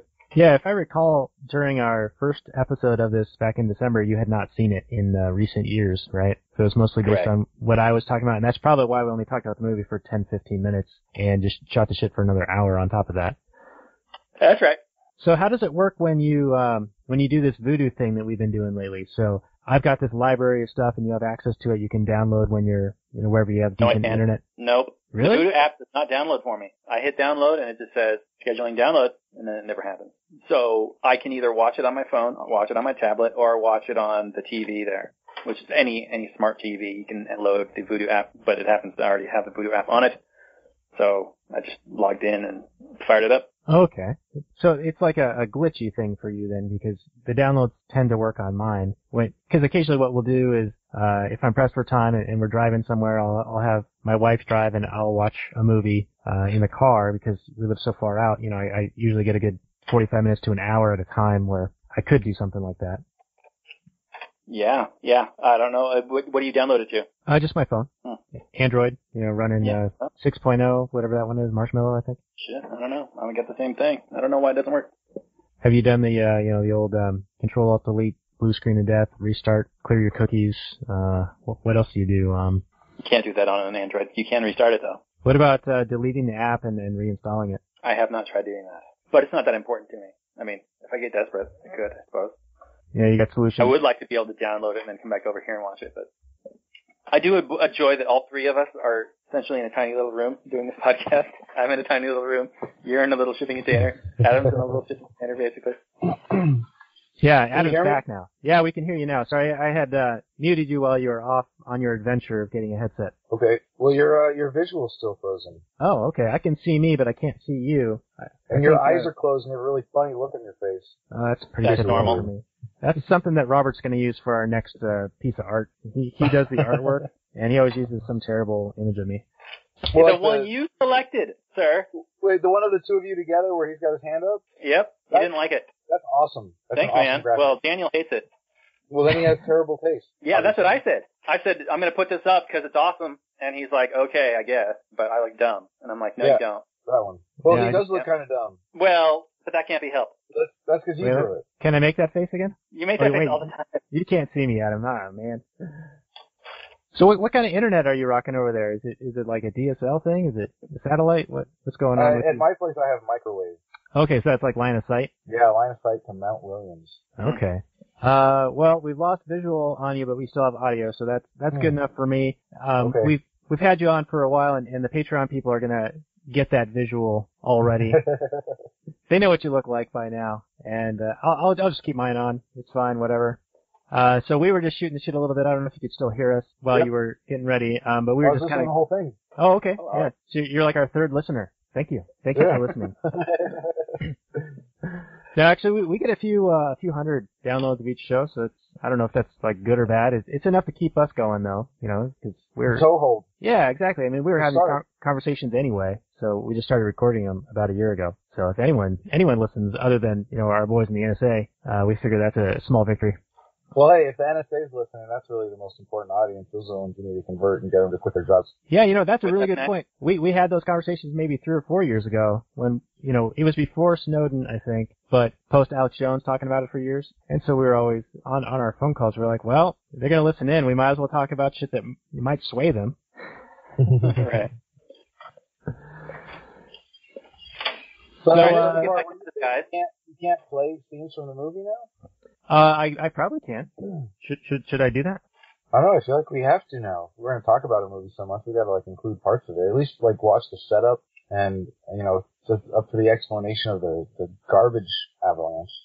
Okay, give me a moment. I'll get that going. You and Robert converse, and I will try to pull that up. Whisper, whisper, talk, talk, whisper. Talk amongst yourselves. I'll give you a topic. What's your topic? Roads, go. Why are they so flat? We're supposed to sound smarter than that. Come on, we can do better. What part of the federal government would you abolish first? They're all so useless. Oh. I've got a good answer for that. Education? That thing's a dumpster fire. No, they're actually... My father was a teacher, and he used to tell me all kinds of stories just endlessly about every year the Department of Education would come up with some new way to teach, and I put that in quotation marks. Right. Where they would come and explain how everything you've been doing your whole career is wrong, and you have to follow this new curriculum, this new way of talking, and it was all about exposing the kids to the material and not actually seeing if they actually could know or learn about it, and it's just a huge mess. What's your number one there? Dan? Are you talking to me or Adam? Yeah. I'm talking to Adam. I thought we were talking amongst ourselves, Daniel. Get the fuck out of here. Oh man, I'm totally jealous.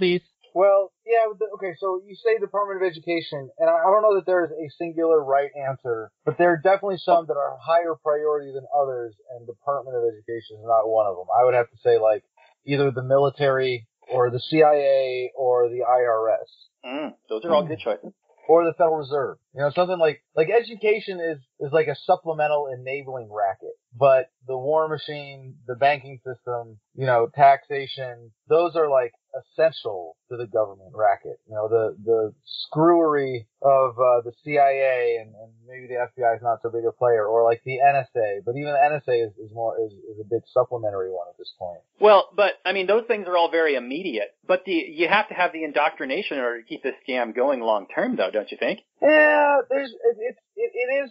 I mean, they're all sort of foundational, you know, and education is definitely one that touches all of them. But yeah. I think that's too slow. You know, like, people are dying right now. Cut the military. You know, people are being, you know what I mean? Like, you stop that, you know, half the corruption of the education system goes away. Like, you end the IRS, you just say government cannot tax. This isn't to say government is abolished or, you know, ethical or anything else, but just government cannot tax. You know, 90% of it goes away. Sure. Government. Oh yeah, I agree. Okay, I totally agree with you. Be a priority. If you get rid of the IRS, you get rid of the funding, you get rid of the spending, and yes, the whole house of cards collapses. I agree, for sure. But I think, here's the thing, here's like the foundation of the strategy, messaging-wise, of running for president on the platform of dissolving the federal government, is that you're actually more likely to convince people to just do away with this whole layer rather than to dial it down to exactly where you want it. Because one of the cool things about localization is that your vote and your voice are now more relevant in how you're governed. If you're going to be governed, right, you're going to be governed more locally, and your preferences are going to actually make a difference. So I think we're able to really bring people together on this rather than trying to say, well, let's do this, because then it brings up all these issues. But to say, hey, there's nothing the federal government is doing that can't be done better at the state level. And the only objection there is not even the conservatives, but the militarists. You know, the big government neocons, the big government interventionist Democrats who say, you know, we need, you know, the founders were wrong. We need to sacrifice liberty for security. Anyway. Hey, so Adam, you know, Gary didn't make it into the debates this last cycle.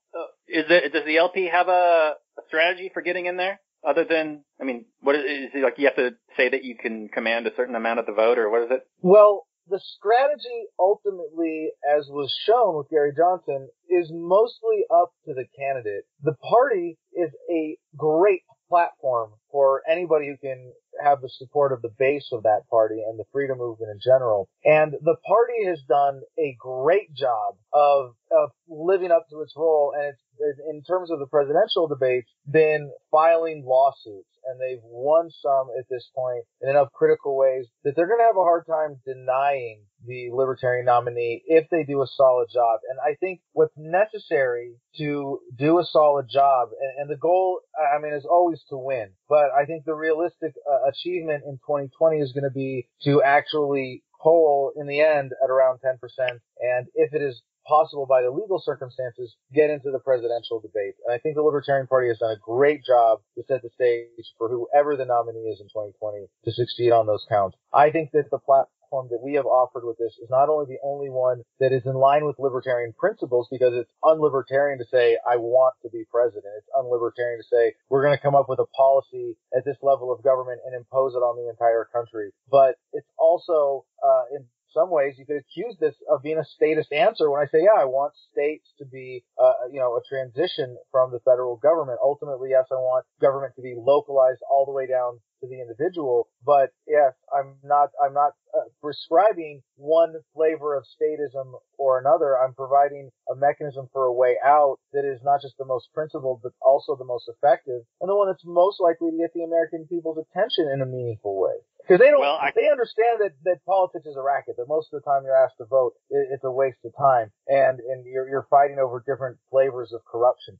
They understand that, and when you provide them a real option, a solution that's as big as the problem, the enthusiasm that I've gotten for this so far, just talking to people on the street, has been incredible. I've even been endorsed by Elvis Presley, at least a guy who thought he was Elvis Presley. And Tupac? And Tupac. Well, the hologram of Tupac, to be fair. All right, so I got one. And this was an answer that I heard a couple of years ago, and I thought was really good. Their response was, if you were the new president, supreme dictator, king, whatever, what's the first thing that you would change? And he said, I would remove all of the mechanisms by which they can gather statistics. So essentially blind the state, because they collect statistics and other measures to justify programs and actions to quote unquote help people or different groups. And so it gives them a sort of a self-fulfilling justification process to justify any program that they have, that they want to have, that they can dream up. And so his idea was essentially blind the state. So don't give them any content that they can use to utilize to create new programs and help. Because that's the last thing you want to hear, right? That was the Ronald Reagan quote, like, hey, we're here from the government. I'm from the government and I'm here to help. Yeah, exactly. All right. So while you guys were chatting, I got the movie playing in the background now on screen. It's playing at a higher. Yeah, I'm not paying attention. I'm trying. So what you guys are saying, I'm trying to watch the movie. And I can make it play a little bit faster if this jogs any memories for you, Adam, while we're going through. And our Patreon people can see this. But while you were getting your headset, we were talking about the beginning scene where the army commander guy had to befriend the pimp Upgrade, who spelled it with 2 Ds for the double dose of the pimping. And we thought that was one of the kind of funnier parts of the movie. So we wanted to kind of rewind our show a little bit to bring that in. Because the pimp love is so different from a square. All of these characters, all of these actors are just cast so well and so enthusiastically perfect in their roles. And the guy who plays the officer here is a great example of that. Jesus Collins. This is one of those movies where like the first 3 minutes just covers a huge backstory. I like that. They get it out all at once. Right, where they show like the buildings that are tied together with ropes that are collapsing. And there's that big. The whole sequence. Well, the sequence, it starts with like the football players and like the smart couple not having kids. Oh, that's already played through. That was the very, very beginning. Well, did I get the sequence off? Well, let's start with that then. That's the best sequence of the whole movie, I think. The big setup. Okay, I'll bring that back. So here we go. Yeah, these guys right here? Yeah, okay. I had a sequence right the first time. Okay, here we go. Now, of course, the audio version of the show, people won't be able to see this, but essentially this is the opening montage talking about how a process of evolution had been growing the intellect or the IQ of people over time. People have been getting smarter, and they all have these futuristic visions of things, but then they intersplice like images of Joey Buttafuoco and other really dumb things. And then they get into this case study contrasting the two different couples, or a couple and a alpha male dude who gets a very large family tree in short order. And how did he do that, Daniel? Well, he thought that his wife was on the pill or some shit, and she wasn't. He goes to court because he's arrested for not paying his hospital bill. Then he goes to jail because his lawyer is the absolute worst, who hates him and wants him to go to jail essentially. And then he escapes prison by just getting in the other line, saying I'm in the wrong line. And then, oh no, I'm supposed to leave. And then he runs out, and yeah, they're terrible at catching him. And then, let's see, in jail, he gets the tattoo, and he takes the IQ test, which is like putting a square block in a round peg, saying how many buckets there are. I mean, it's just the stupidest quiz ever. Well, one thing is kind of interesting, though. I mean, he basically goes to jail because he doesn't have enough money. It's like a debtor prison. So I don't know if you want to talk about that. I mean, the morality and the ethics of not being able to pay, therefore you go to jail. I mean, you're really not going to be able to pay back that debt by going to jail, I suppose, unless you have some sort of prison job. But you'd be served much better. You pay back your debt much better if you were left out in the open market, being able to provide value there. Yeah, and I think that in the court case, they premised it as he was stealing the services of the hospital, because they presented as he robbed a hospital, so not necessarily a debtor's prison, but that he partook of services and then did not pay for them, so it was theft. And I have a personal story related to that. My now wife and I, when we were initially dating, we went to this festival out in the San Juan Islands, this music festival, and during one of the off periods of time, we went to another part of the island to do some kayaking. And we go kayaking for like an hour, and they charge you by the hour. And we realized while we're out there that I only have like $17 in my wallet and a credit card. And the person doesn't accept credit cards, and it was like $30 an hour for this thing. And so my girlfriend at the time was like, well, let's just, beach these like near the receptacle point and then leave. And I was like, you want to steal kayaking?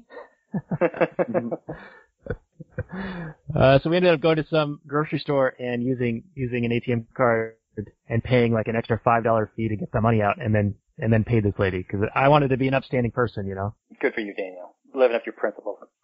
See, this sequence is later on in the film. There's two like time-lapse future sequences. Yeah, Adam, you're referring to the Ow My Balls and Dax Shepard's character, and sitting there watching it on the Violence Channel, and then Joe Bowers, not sure, his pod opens up. There's like this cascade of garbage. There's a scene later on when he's got the cops coming after him as he's basically escaping, and he realizes that he needs to get to the time machine. So he's got his lawyer, I think, driving him to the time machine, but he sees the Maya Rudolph character. But he's got the cops chasing him, and he's like, get in the car. And she says, you got the cops after you, and you made me get in the car? That's a total dick move, I think, on his part. I mean, on the one hand, he wants to get her to go in the time machine with him back in time, but you're also involving her in your, it's kind of like when our Logan episode, when we were talking about that. Right, they knew they were putting that family at risk, but they didn't even mention it to them. I mean, he did mention it to her, and she's like, what are you doing? I don't want to have the cops chasing after me, too. I think in this case, not sure, it determined on finding this time machine and getting them both back, and so he used that as like a higher purpose or a more meaningful thing, especially when he would probably consider that the cops are chasing him for like not proper reasons, like he feels that he's innocent, and so if he can just get them to the time machine, then they can escape from this situation. Right. And what happens is... Which is very, very different than the Logan thing. Yeah, well, somewhat. But, I mean, you also have some murderous people chasing after you.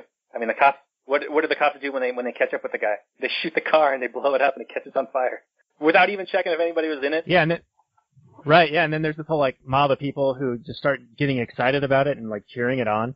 And then they break out into, like, mob violence. Yeah. But how the government... That was also like a battery to the car?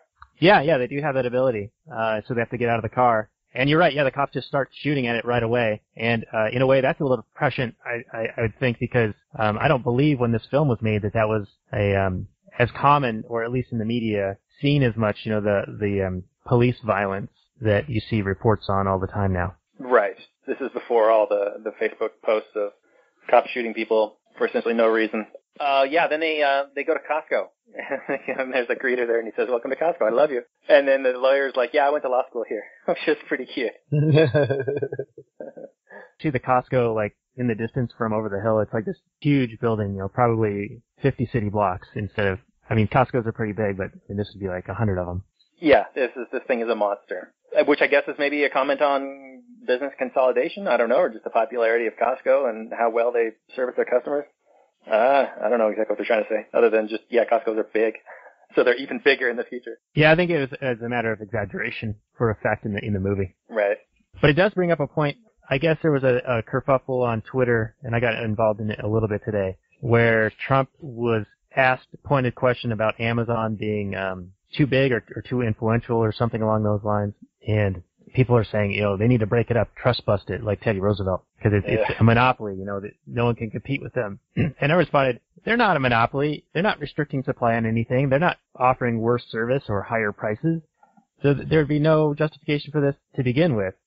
Amazon is doing a great job. They're investing all sorts of capital. They're satisfying so many people's desires. And it's like we were saying earlier, it's a voluntary thing. And that's not to say that that's like the be-all, end-all of every question, but they're not initiating violence. No one's forcing anyone to patronize them. You could shop at Costco. You could shop at Walmart. You could shop at a local mom and pop. It's up to you. But as a consumer, as a human being, you're going to economize. And not just monetarily, but in your effort in all different ways of seeking satisfactions. I mean, we're all both consumers and producers beyond a monetary sense in every choice and every action that we take. That is a form of payment, and there are all sorts of payment. As long as your actions are voluntary, you are getting paid somehow for whatever you are doing. You may not view it as such, but you actually are getting paid. You can't necessarily spend it at whatever you're receiving in income, but you are, whether you choose to rest or get more sleep or spend time with your kids or whatever, you are receiving some sort of benefit, or else you wouldn't be doing it. You'd be doing something else. Just like a fungible medium, like to use for satisfactions in the future. Right, it's stored well. You could spend in the future, absolutely. So, Adam, you have any comment at this point on anything? I don't know, I'm just kind of enjoying watching the movie, playing it like double speed in the background here.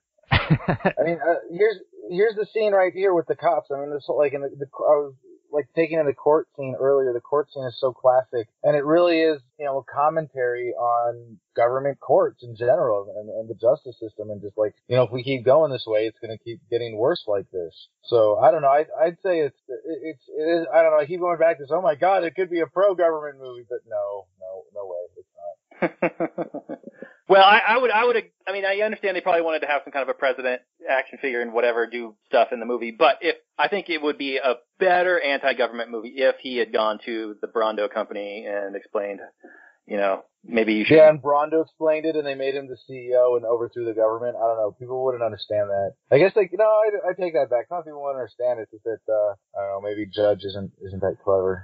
Well, what do you think? I mean, in the movie, they talk about Brando buying up the FDA and all that business, and then they were just able to. There was some kind of commentary, some kind of scene. You remember this scene, Daniel or Adam, where they talk about how Brando is like half the people in the country work at Brando, and then they were able to buy, like, for some reason the government sold the FDA and whatever else, a couple other government. Yeah. There's a whole Brando setup sequence once he gets to the White House here. I think it's still coming up.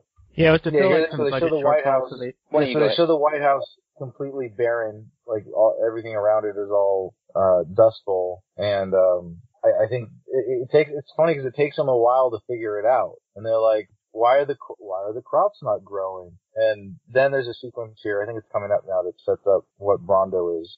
Yeah, I mean, I can't imagine a government that would like sell off the FDA to a private corporation, but I mean, maybe one that dumb would.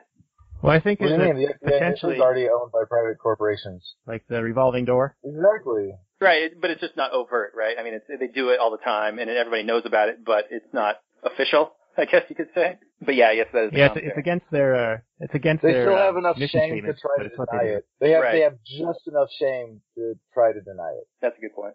Well said. Yeah, so one thing I don't understand is, so they're watering the crops, but then they're also using Brando for essentially everything else because it's got electrolytes. But why does the fact that Joe recommends that they now start using toilet water on the crops crash Brando stock down to zero? I mean, you would think that it's still being used for, you know, hundreds of other purposes. So why would it go to zero? That didn't make a lot of sense to me. Because people are stupid?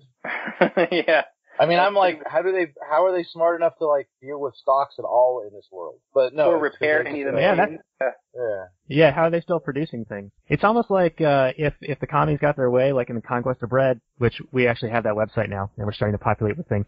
But, he basically looks at the world as it is and makes these calculations on, okay, there's this many cotton mills in the United States, and they produce so many thousand tons of cotton that can create so many, you know, other thousands of coats and clothe everyone in the world, and we'd only need to work 5 hours a day. But what he's talking about is a static, like, evenly rotating economy that you'd never innovate or grow from. And he's making the argument that the workers should own the equipment, own the machines, and own the business because they know how to run the business, they know how to run the machines. But it goes back to, you know, if you don't have a incentive or a possibility to save and invest in capital, there's no ownership, taking risk or entrepreneurial risk, trying new things, inventing new technologies, satisfying new wants, new desires. You're going to be stuck in this, you know, whatever the existing status quo is, but it'll probably break down from there because without those innovations, without those things changing one line, they'll lose the ability to even service the equipment that they have, or things will break down. I mean, you always have to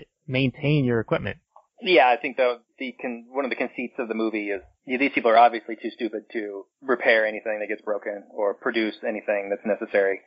But, I mean, you gotta have some things that they do use in order to satisfy the script. So just put it in there and don't address it. Okay, and we're at the So this scene is the now sequence right that Adam now. was talking Yeah, about. the Brondo setup. Yeah, it's got what plants crave, it's got what cows crave, it's got what babies crave, and they're using it as a car wash, and I mean, they're using it for, essentially hundreds of potential uses. So, it goes back to my question of, okay, well, if they stop watering the crops with it, then why would their stock go to zero? But I think, Adam, your point is correct. They probably would see that and being so stupid think that Brondo is now worthless and not useful for anything anymore, so it would go to zero. See, I think separate from the analysis of like whether or not this is a libertarian or statist movie, I think it's a positive message at its core in the plot of them being taken over by Brondo and not being able to hear basic logic and reason, hey, try water, until they see it work. And they have to be in this position of being destitute before they can see something that's so obvious. And if anything, I would say that the biggest application of that in present day reality is to government. And we propose the idea of a stateless society, and people go, but government,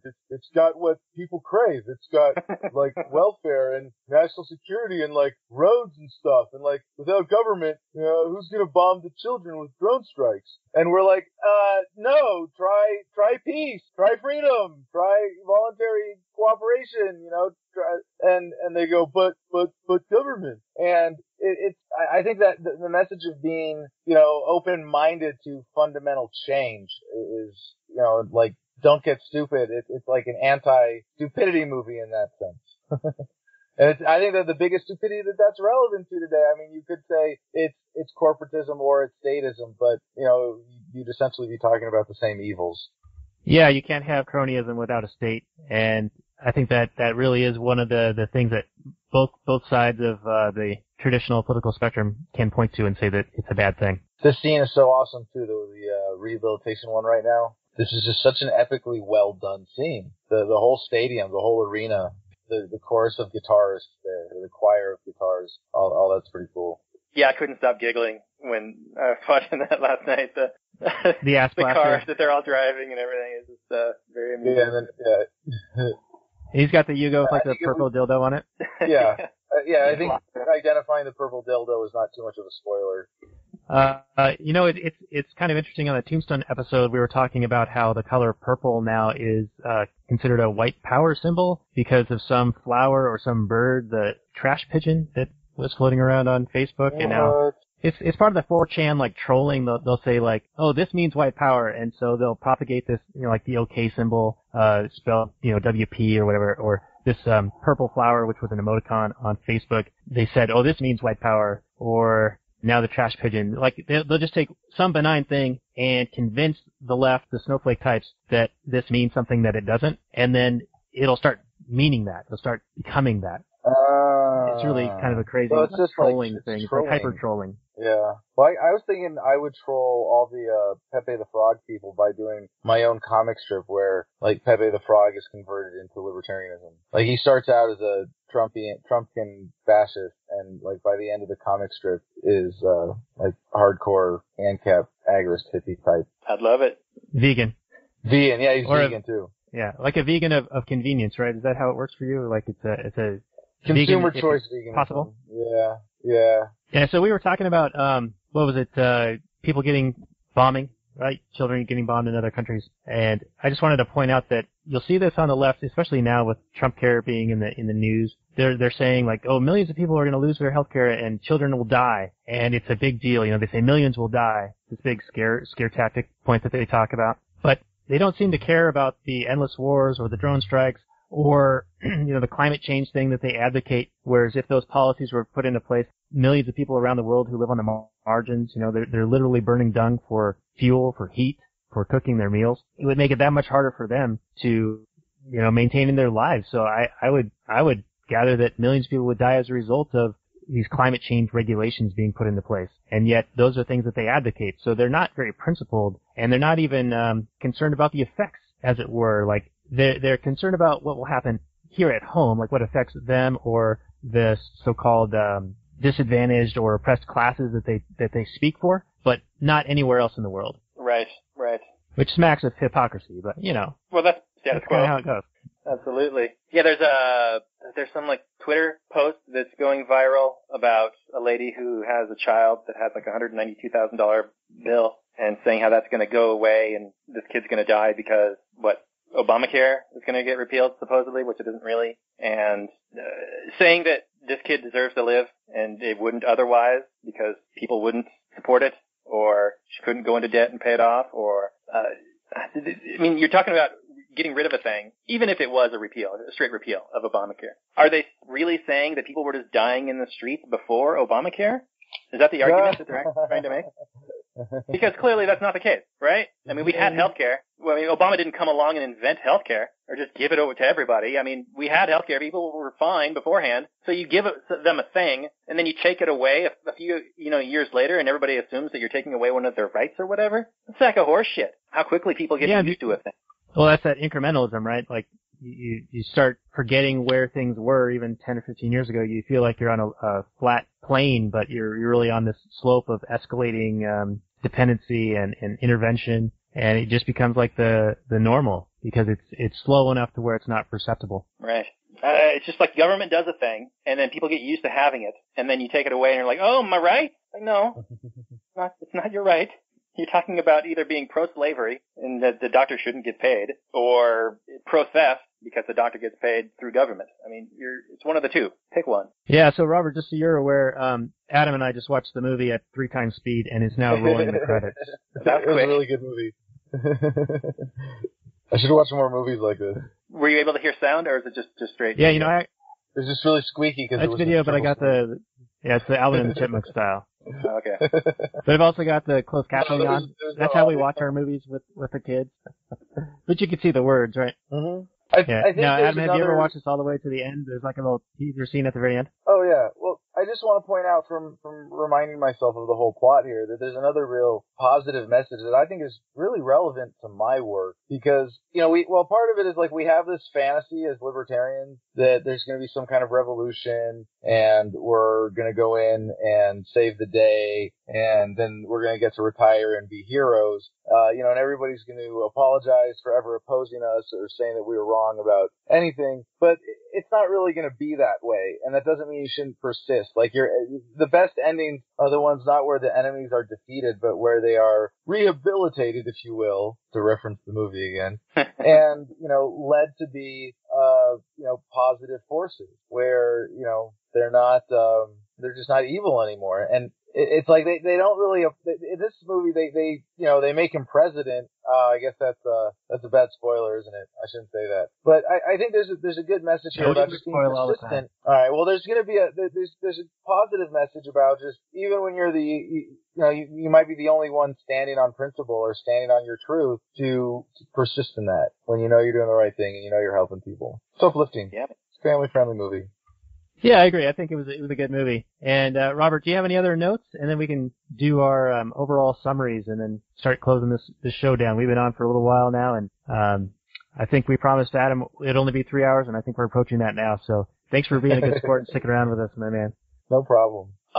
Well, there's just one note. It's at the end when I think it's like the Beef Supreme or Hector Macho Camacho. That's right, the president. He's like, I want you to be my vice president because you figured out how to make the cops grow. And Not Sure is like, well, I'm sorry, I'm going to have to leave. You're going to have to solve your own problems. I like that message. Take that into your own hands and solve problems. I like also the idea that, smart people who have a vested interest in things can solve problems. I would have liked it to have been, not solving the problems through the government and whatnot, but I also don't, the government is not portrayed in a positive light in this movie, as Adam has repeatedly stated, and I tend to agree with him. Of course, then in the end, the time machine is just a shitty ride that they go on, and he ends up becoming elected president. They have some kids, some smart kids, which is great. I want to encourage everybody that is intelligent to have kids. If you're not super intelligent, I still think kids are great. Maybe just teach them about freedom and not so much authoritarianism. So in the end, I think it's a fun movie, and I think people should check it out. And it gets a black and a gold for me. It's not super strong. I don't think it's a perfect movie, but I'm a big fan of Mike Judge, and I guess it was also written by one of the Coen brothers, so that's pretty interesting. But Daniel, what did you think of this movie? I think it was a really good movie, and it's fun to watch. Like you and Adam have been saying, that it is entertaining, and just watching it again at 3 times speed, I'm reminded of some of the other cool stuff in it, but we can save it for the third time we talk about this movie.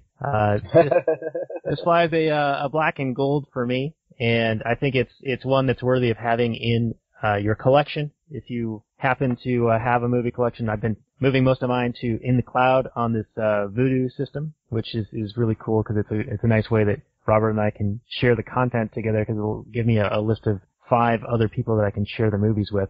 And that might be something that we start doing going forward for future guests, is we'll try to figure out a way to give them access to the movies prior to the show, and then we'll rotate it to the next guest. So we won't run into a situation, not everyone has been able to see the movie. I mean, our shows still kind of turn out. I mean, it just kind of happens. You throw a bunch of stuff at the wall, and it's just a bunch of guys chatting, real conversational style, and this has been exemplified tonight. I think that this has been a lot of fun, and I'll turn it over to Adam. Give us your final thoughts on the movie and your rating of a black and gold or a black and red. Well, I first have to say you're way too flattering. I totally ruined it by getting all lectury and ranty a couple of times. So if anybody complains, you can totally blame me for this podcast's mood being totally awkward and jacked up. But anyway, about the movie. To not be awkward for a second here. Oh, definitely a black and gold. Clearly, thumbs up for me.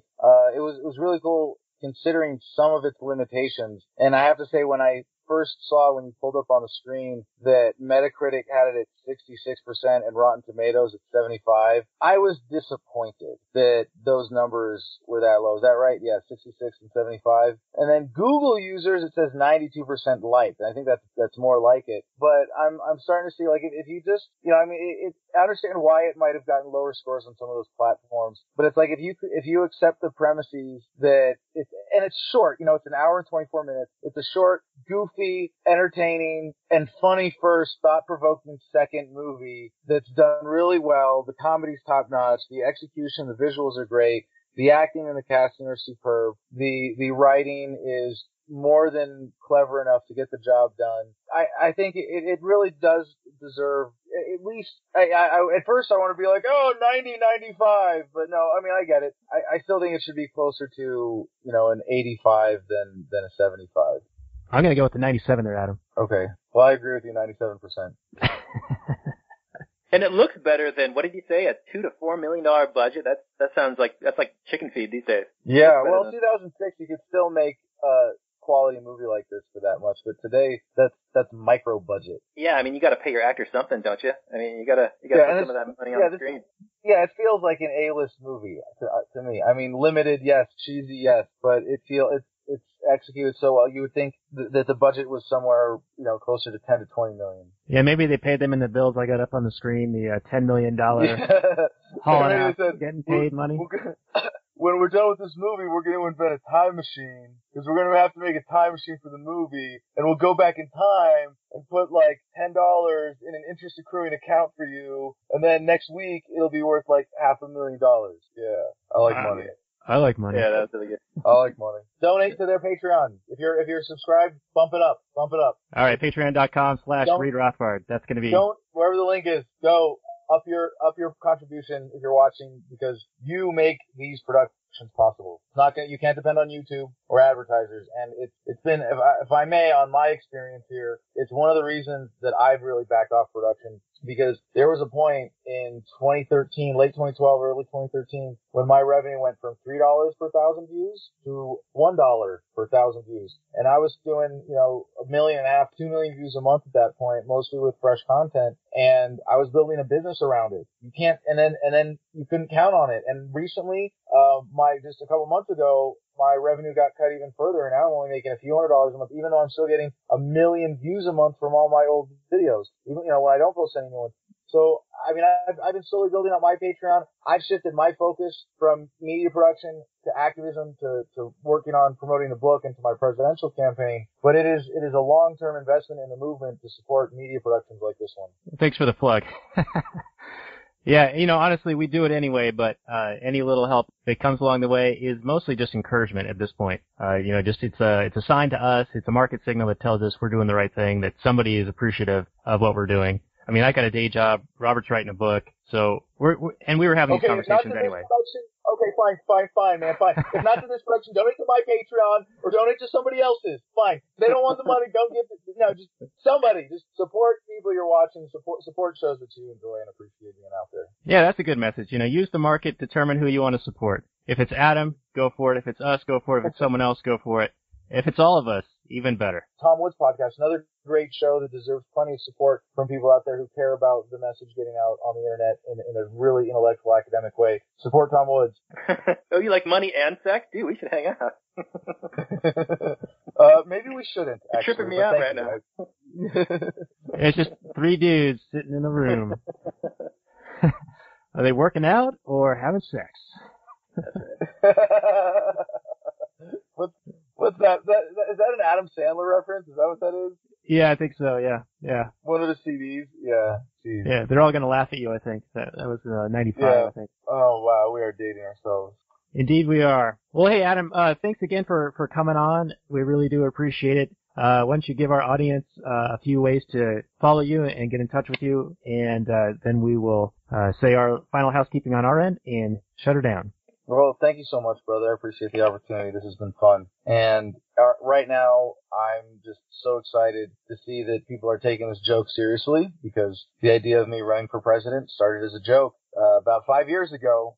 And I kept joking about it so much that people started taking it seriously. And then they started taking it so seriously that at some point I had to start taking it seriously. And slowly but surely it's been coming together. And the platform has shown itself to be extremely pragmatic and of extremely broad appeal, and yet perfectly in line with the principles of the philosophy of freedom. And right now we are signing up delegates. We are taking donations. We are organizing a tour. We are working on, the travel schedule for the next 3 years is awesome. We're going to have at least 3 more books coming out between now and 2020, maybe a 4th.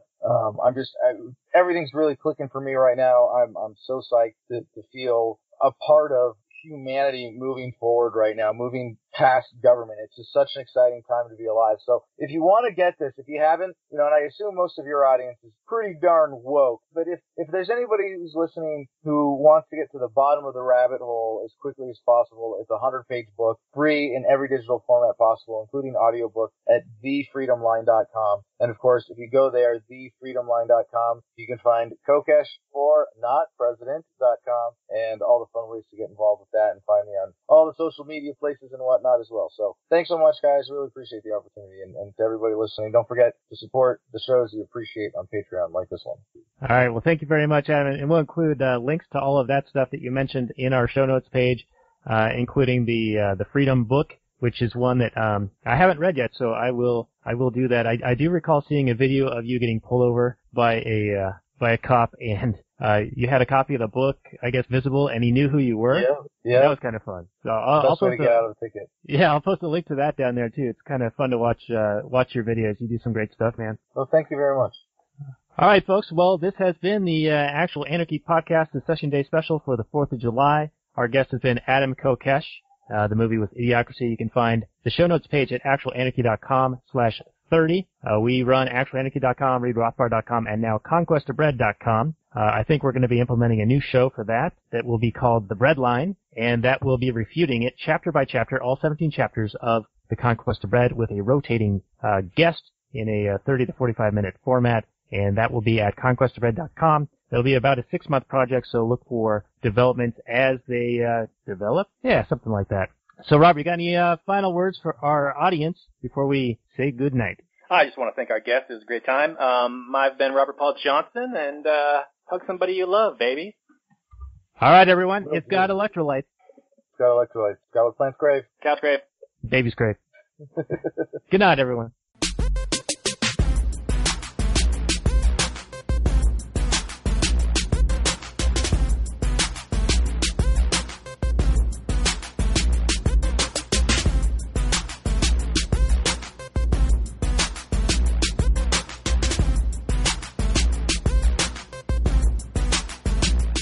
The Chipmunks.